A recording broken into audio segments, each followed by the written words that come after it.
Жүрөгүм дайым ушул тоолордун арасында дейли. Жүрөгүм эмес, өмүрүм ушул тоолордун арасында депти.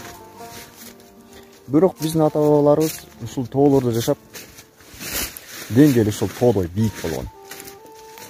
Асманда канатын кенен жайып учуп жүргөн бүркүт сымал, бүркүт мүнөздүү болгон.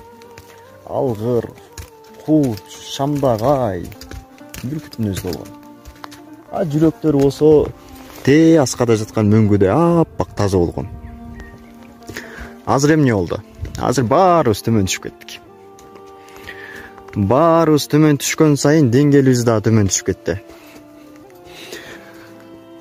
Капастагы камалган булбул сыяктуу үйүбүздө камалып жатып алып, комментарийде бирибизди бирибиз жамандамай, бирибизди бирибиз ушактамай, бирибизди бирибиз сөкмөй, кыскача айтканда жүрөгүбүз киргет болгон.